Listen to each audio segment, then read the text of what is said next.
Box to Box Hoops Preview, hosted by Dex.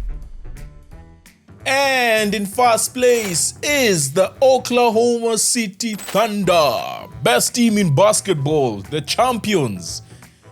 They are my number one ranked team in my NBA preview. Guys, this preview, I did the rankings before the season started, and now I'm here.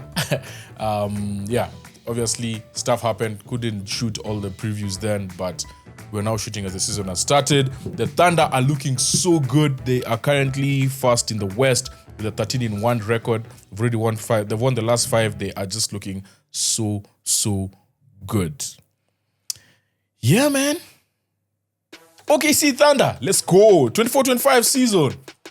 Actually, guys, before we start, thank you so much for voting for us. We were nominated for top TikTok sports content creator. All of you guys have come through, voted for us. The award show, 6th of December in Joburg. That is when we'll know who won the award. But yeah, can't wait to share the news with you guys, whether we win, whether we don't win. Like, for us, I feel like just the support we get from you guys it's what's holding us. It's why we're doing this content. Like, I'm like 4 weeks late with this content, but I'm still doing it for you guys. No one else. 24-25. They finished with a 68-14 record, first in the West, and as you all know, they won the NBA championship. They were also the youngest team in the league last season.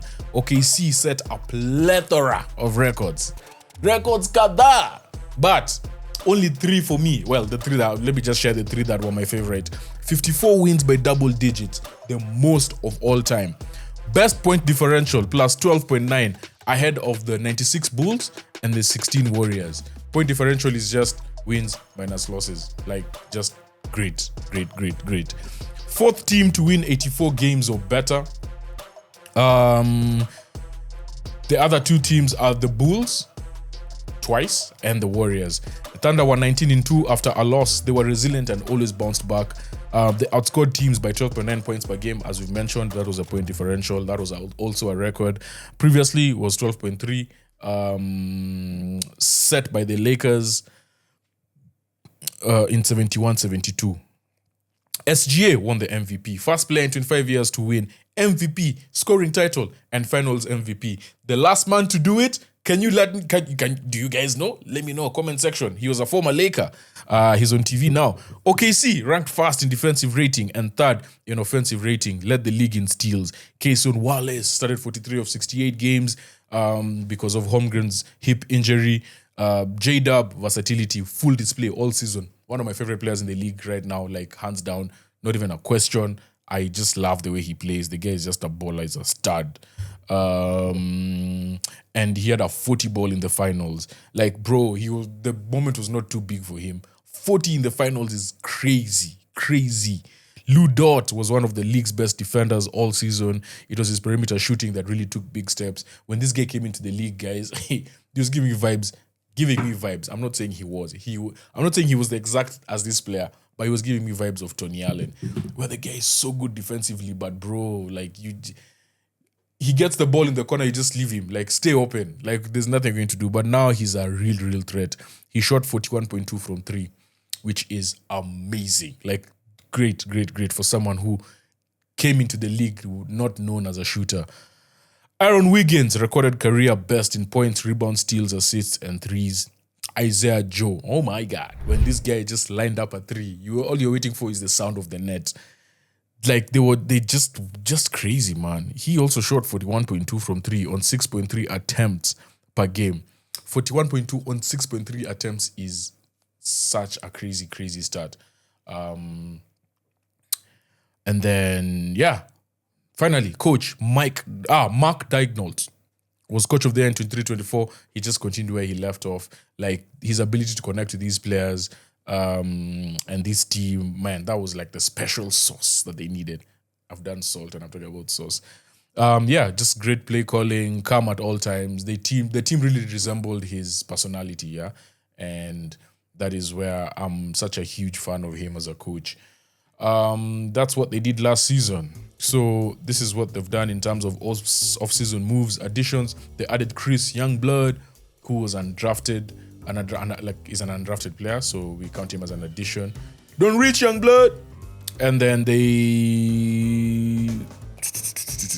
players that left: Dylan Jones was traded to Washington for Colby Jones, Adam Flagler, free agent, and Alex Dukas. I'm sure you don't know these people because OKC just have too many picks, too many players, like just everything. They drafted Thomas Sober from Northwestern, 15th pick, and Brooks Barnheiser, 44th pick from Georgetown. They resigned basically their entire core. They resigned SGA, 4-year, $285 million, supermax. Chet Holmgren, 5-year, $240, rookie max.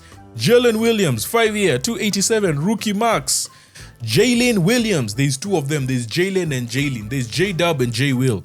So J-Dub got 5-year, $287. J-Will got 3 years, $24. Brandon Carlson, qualifying offer extended, and Ajay Mitchell was also resigned. So yeah, they've locked down their key players and the big boys. So yeah, that is their depth chart. So that's their offseason. This is their depth chart. Predicted starting five. We all know Shai Gilgeous-Alexander, Lu Dort, Jalen Williams, even though he's yet to play his season debut, he'd be there at small forward. Chet Holmgren and Isaiah Hartenstein. Off the bench, you have Kayson Wallace, you have Isaiah Joe, Alex Caruso. Just an amazing baller, man. Aaron Wiggins and Jalen Williams, J-Will. And then Ajay Mitchell cover at the 1. Nikola Topic cover at the 1. Brooks Barnheiser that they drafted is a power forward. Osman Deng can play the 4 and the 5. Kendrick Williams can play the 4 and the 5. And Brandon Carlson is a center. So that is how they look like. My one big question for the OKC Thunder, quite simply, can they repeat the one thing that has worked in their favor? I don't know if you guys have noticed recently, teams that make the final or even win the NBA season, they come back next season, it's like they're dead. Within 2 years, you don't even see them because the way the CBA works now, CBA is basically the agreement of how player contracts and salaries are going to be, the marks that you can pay people. You give people all these marks, but then within 3 years, you can't afford to keep all of them. You have to pay a lot of luxury tax. Luxury tax is when you go over at the salary cap. There's a first apron, second apron, and then but get to a point where you cannot keep everyone. So many teams don't get to keep them. But then also because the games are so many, so coming thick and fast, back-to-backs, not many teams have been durable. Teams that have won the championship have ended up just losing steam in the second season or injuries. This team is young. This team is fit. This team is just, they have the recipe to repeat, in my opinion. For the first time in a while, I feel like they're the first team to have a really good shot at repeating. And getting over the hump is normally the hardest thing. Now that they're over it, we just expect big things from them. So yeah, that is my one big question for this team. Key players, rather the key player to watch out for. For me, I want to say, man, they just won the chip. It's really hard to say who, like, you want to see, like, you know. But I'm just gonna say J-Dub. I want to see where J-Dub goes from here. He plays with so much confidence, so much force, like so good defensively, can attack, is not scared of the big moment. It's not much that he needs to, like, I'm sure there's things he needs to work on, for sure. He knows that as well. But I'm not seeing many holes in his game. It's just a matter of, can he just take it to the next level? For him, it's just a matter of, can we take it to the next step? Yeah, easily my favorite non-Celtic in the NBA. Actually, no, that's a lie. Second, after Paolo Banchero of the Magic. But yeah, such a big fan.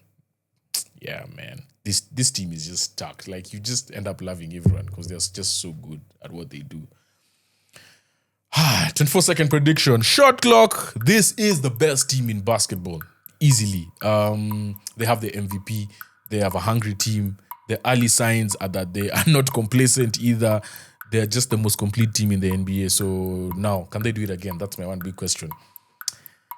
Yeah, best team in the West. Favorites to repeat for sure. I'm seeing them get about 65 to 68 wins and being the top seed and just going all the way.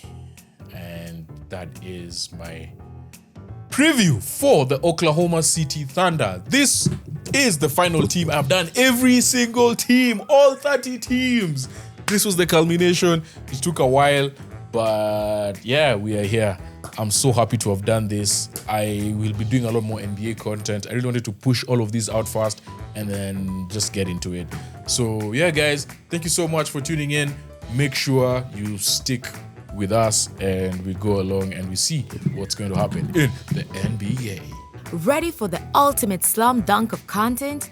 Don't miss out on any of our NBA previews. Hit subscribe and be the MVP of your basketball knowledge game.